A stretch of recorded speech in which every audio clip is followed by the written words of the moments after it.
warahmatullahi wabarakatuh. Selamat pagi anak-anak kelas 10. Bertemu lagi dengan Ibu di video pembelajaran biologi. Nah, kali ini kita akan mempelajari tentang kingdom fungi atau jamur. Pasti kalian sering melihat yang namanya jamur ya, baik itu jamur yang bisa dimakan ataupun jamur yang tumbuh liar atau jamur yang tidak bisa dimakan. Nah, ternyata jamur itu sangat banyak manfaatnya ya. Salah satunya kalian pasti pernah melihat ini kan. Nah, ini adalah salah satu makanan yang menggunakan jamur sebagai alat fermentasinya. Nah, ini contohnya tempe ya. Tempe itu adalah kacang kedelai yang difermentasikan oleh jamur Rhizopus oryzae. Nah, selain rasanya yang enak, tempe juga mengandung protein yang tinggi. Jamur juga ternyata banyak sekali manfaatnya ya, dan sudah dikenal sejak zaman dahulu. Ini adalah kompetensi intinya, bisa dibaca saja ya, untuk semua mata pelajaran KI 3 dan KI 4. Kemudian ini kompetensi dasar di bab ini. Untuk pengetahuannya, kalian diharapkan bisa mengelompokkan jamur berdasarkan ciri-cirinya, cara reproduksi, dan mengaitkan peranannya dalam kehidupan.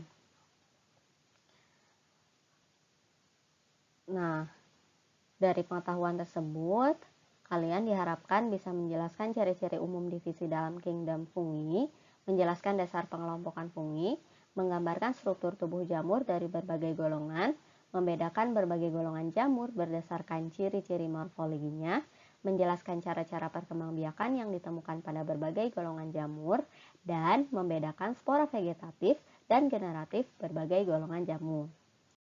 Sedangkan untuk kompetensi dasar keterampilannya, kalian diharapkan bisa menyajikan laporan hasil investigasi tentang keanekaragaman jamur dan peranannya dalam kehidupan. Indikatornya, kalian diharapkan bisa membuat carta siklus hidup jamur dari berbagai golongan, kemudian membuat laporan tertulis hasil pengamatan jenis-jenis jamur di lingkungan sekitarnya, menyajikan data contoh peran jamur bagi kehidupan, dan membuat makanan dari hasil fermentasi jamur. Tapi itu tergantung waktu ya, kita menyesuaikan saja. Kemudian, ini adalah bahasan materinya. Ada ciri umum jamur, kemudian klasifikasi jamur, peranan jamur, dan simbiosis jamur. Kita lihat dari ciri umum jamur ya.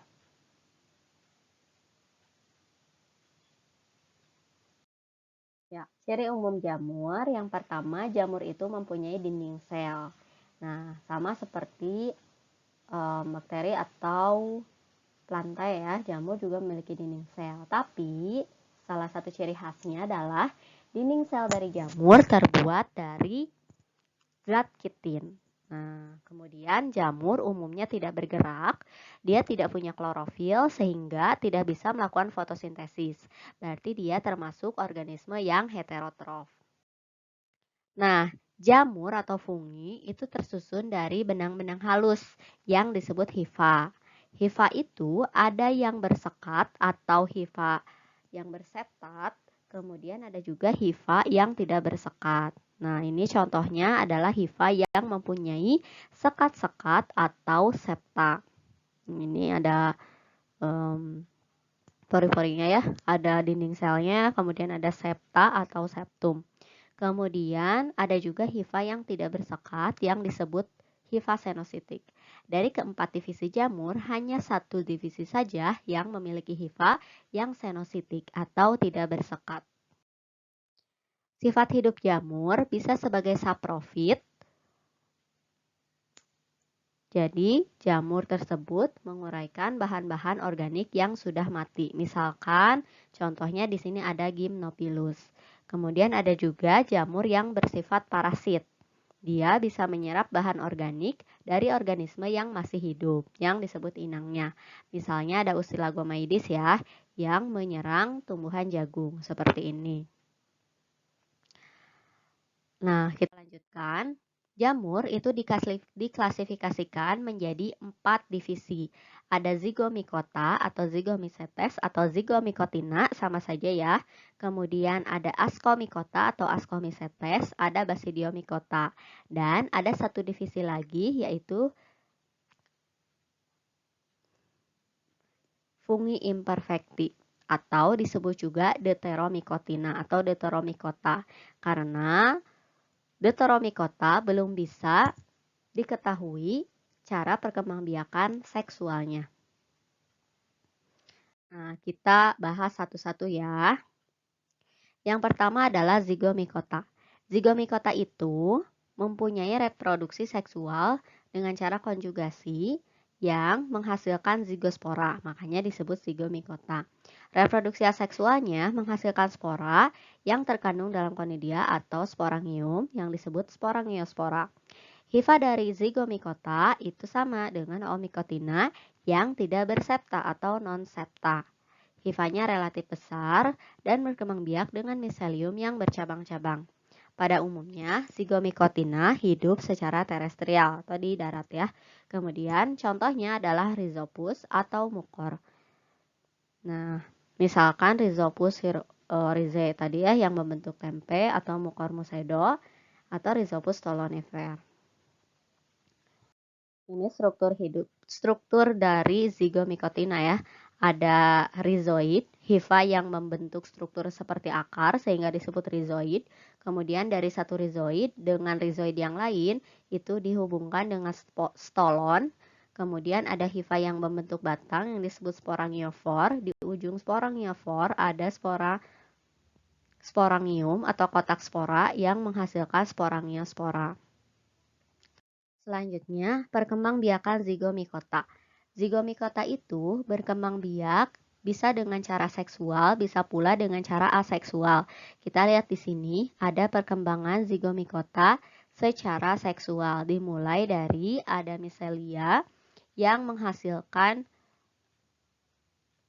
ada miselia yang bertipe positif dan bertipe negatif. Kemudian mereka melakukan plasmogami.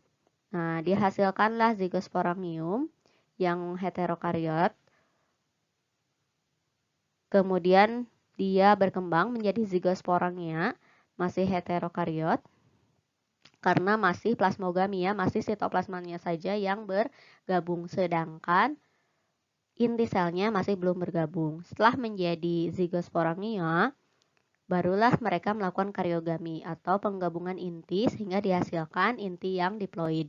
Selanjutnya dilakukan pembelahan secara meiosis dan akan menghasilkan sporangium. Selanjutnya sporangium itu jika sporangiumnya terbawa angin kemudian dia berkecambah di tempat yang tepat, maka akan terjadi reproduksi aseksual, demikian seterusnya. Sedangkan jika dia si miseliumnya berkembang menjadi tipe positif dan negatif, maka dia akan melakukan reproduksi seksual kembali. Itu adalah perkembangbiakan dari zygomicota. Selanjutnya ada contoh spesies zygomicota, ada mukor musedo, ada Rhizopus oligosporus, ada mycorrhiza yang zygomicota yang bersimbiosis dengan akar tumbuhan tingkat tinggi, kemudian ada Rhizopus stolonifer. Yang kedua adalah Ascomycotina. Ascomycota atau Ascomycotina menghasilkan spora yang disebut ascospora dalam perkembangbiakan seksualnya. Nah, spora tersebut dihasilkan dalam suatu struktur yang disebut kantung spora atau ascus. Sedangkan reproduksi aseksualnya dilakukan dengan menghasilkan konidia. Hifanya bersepta, jadi berbeda dengan hifa zygomicota yang tidak bersepta ya. Hifa pada ascomycota itu bersekat atau bersepta. Kelompok Ascomycotina itu meliputi ragi, bermacam-macam kapang, dan cendawan. Ini bagian-bagian tubuh Ascomycota. Ini reproduksi seksualnya yaitu menghasilkan ascus atau kantung yang di dalamnya terdapat ascospora. Nah, mereka bisa bergabung membentuk tubuh buah yang disebut ascokap yang bentuknya seperti mangkuk seperti ini. Kemudian ada juga reproduksi aseksual secara askomikota yang dilakukan melalui konidiospora. Jadi hifanya ada yang membentuk batang yang disebut konidiofor, kemudian masing-masing menghasilkan konidia. Nah, di dalam konidia atau konidium tersebut dihasilkan konidiospora. Ini daur hidup askomikota, sama seperti zigomikota. Askomikota bisa bereproduksi secara aseksual ataupun seksual. Secara aseksual tadi kita sudah bahas akan dihasilkan konidiospora ya. Kemudian kalau secara reproduksi seksual ada antheridium dengan ascogonium, kemudian mereka fertilisasi ya. Kemudian menghasilkan askokalp, kemudian berkecambah.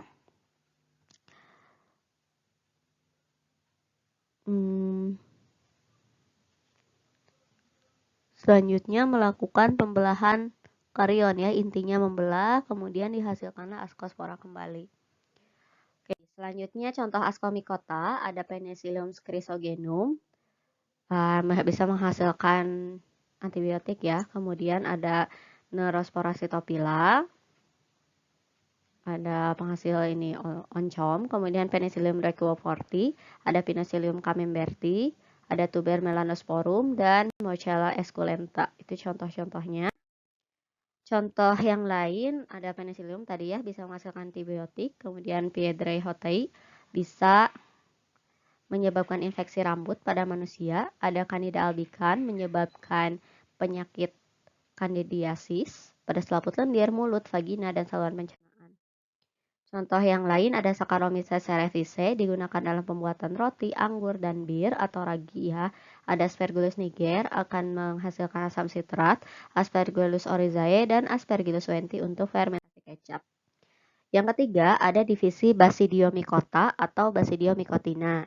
Nah, kalau ini pasti sering kalian lihat karena Basidiomycota itu bentuknya multiseluler dan memiliki tubuh buah yang bisa dilihat tanpa mikroskop atau makroskopis.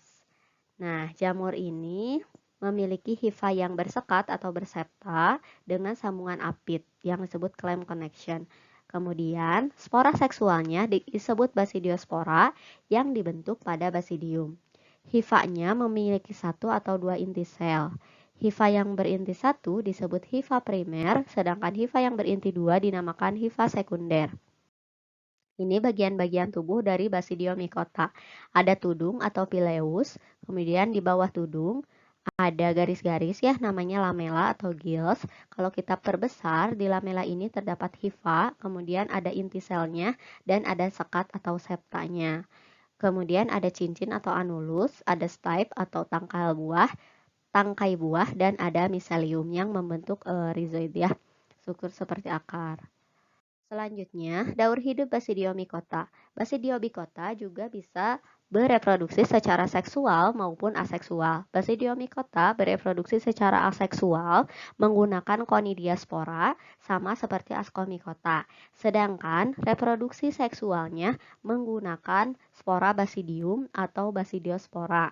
Nah, basidium itu kalau kita perbesar strukturnya seperti ini. Nah, satu basidium itu menghasilkan beberapa spora. Nah, bagaimana awalnya? Awalnya itu terdapat hifa yang bertipe negatif dan bertipe positif ya. Kemudian melakukan plasmogami, yaitu penyatuan sitoplasma sel. Kemudian dihasilkanlah miselium yang dikaryotik yang memiliki inti sel 2. Selanjutnya, mereka tumbuh menghasilkan basidiokarp atau tubuh buah. Nah, si tubuh buah itu di dalamnya terdapat tadi gills lah atau lamela. Kemudian di lamela itu terdapat basidia yang dikaryotik. Kemudian mereka melakukan penyatuan inti sel atau karyogami sehingga membentuk miselium yang diploid. Selanjutnya, mereka melakukan pembelahan secara meiosis dan dihasilkanlah basidiospora. Demikian seterusnya membentuk siklus. Nah, itu adalah daur hidup Basidiomycota. Contoh Basidiomycota sering kita lihat misalnya jamur kancing atau Volvariella volvaceae, ada jamur kuping atau bahasa Sundanya lember ya, Auricularia polytricha, Kemudian ada jamur lingzi atau Ganoderma lucidum. Jadi banyak sekali Basidiomycota yang bisa dikonsumsi dan bermanfaat untuk manusia. Namun ada juga yang merugikan ya. Nah, selanjutnya ada Deuteromycota atau fungi imperfecti. Kenapa disebut fungi imperfecti? Karena jamur Deuteromycota belum diketahui cara reproduksi seksualnya. Nah, jadi hanya diketahui cara reproduksi aseksualnya saja, yaitu dengan membentuk blastospora atau tunas, artospora, pembentukan spora dengan benang-benang hifa, dan conidiospora. Ini adalah bagian-bagian dari Deuteromycota. Jadi sama ya, dia juga bisa membentuk conidiospora. Hifanya pun bersekat. Contoh Deuteromycotina itu banyak yang bisa menyebabkan penyakit. Misalnya, Epidermophyton flucosum menyebabkan kutu air, Epidermophyton microsporum, dan penyebab penyakit kurap ada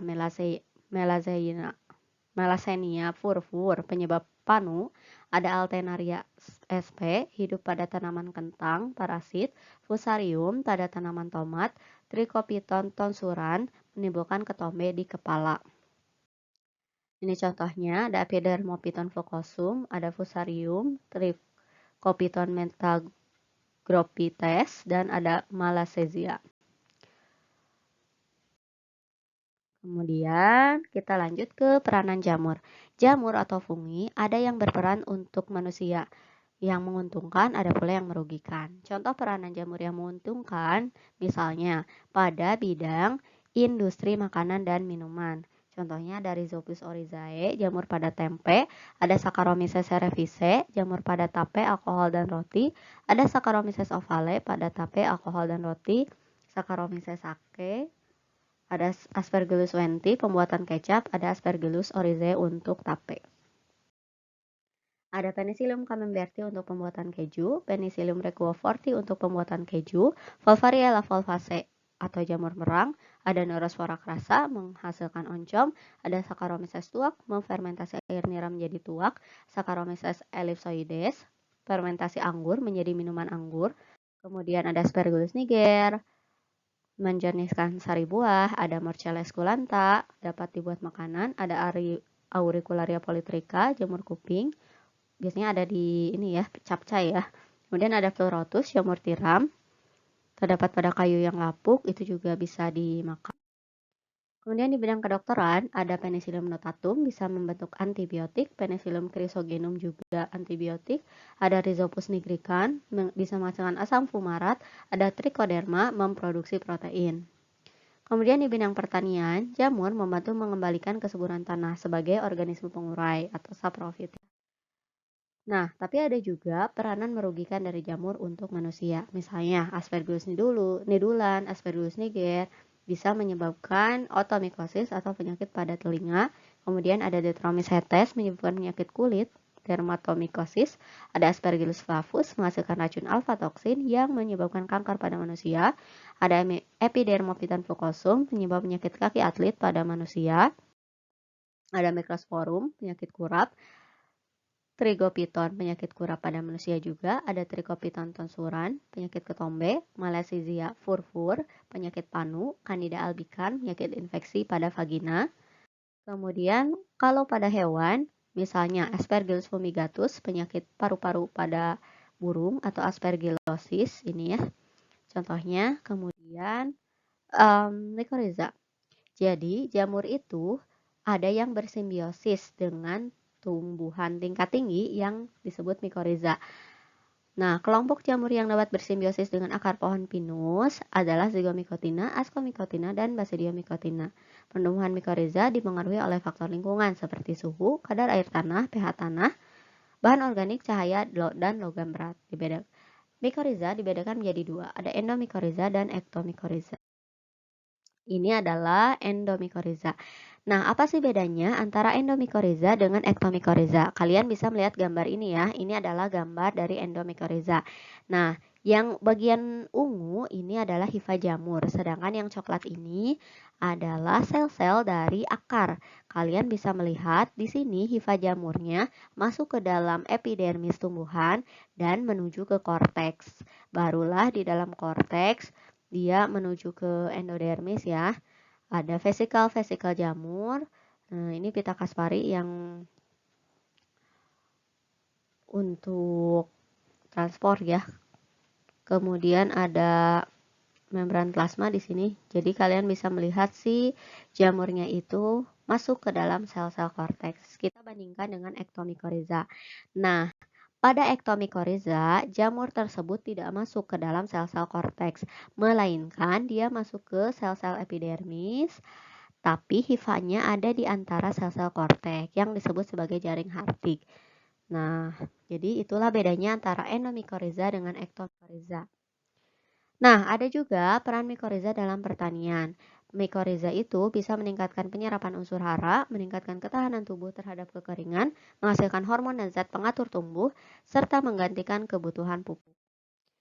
Nah, simbiosis yang kedua antara jamur dengan alga atau ganggang ya. Nah, disebut lichen atau jamur lichen atau lumut kerak ya, lumut kerak. Jadi lumut kerak itu bukan plantae, bukan lumut, tetapi dia adalah simbiosis antara jamur dengan alga. Nah, cara berkembang biakannya adalah dengan soredium atau soredia. Soredia itu dia mengandung alga dan dilapisi oleh filamen atau hifa dari jamur. Nah, soredia itu dikeluarkan oleh lichen dan ketika sampai di tempat yang tepat, maka dia akan tumbuh menjadi lichen kembali. Nah, jadi ini adalah struktur dari lichen ya.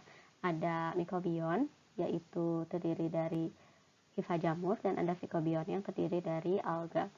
Nah, mereka itu adalah contoh simbiosis mutualisme. Berarti mereka sama-sama saling menguntungkan ya.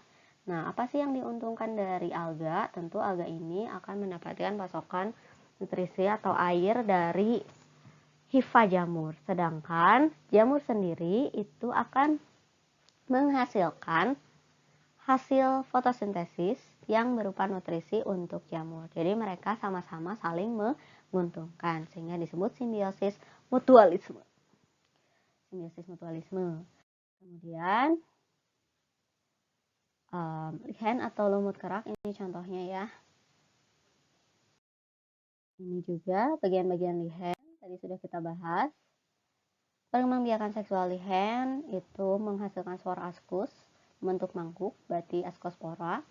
Sporanya nanti akan tumbuh menjadi hifa. Apabila hifa tersebut di tempat yang cocok, maka akan terbentuk lumut kerak yang baru. Nah, baik, itu adalah materi mengenai jamur. Mudah-mudahan bisa kalian pahami. Ini contoh history ya, bisa kalian isi mandiri. Nah, sekian yang dapat Ibu sampaikan. Mohon maaf jika ada kesalahan. Terima kasih atas perhatiannya. Semoga sehat selalu. Assalamualaikum warahmatullahi wabarakatuh.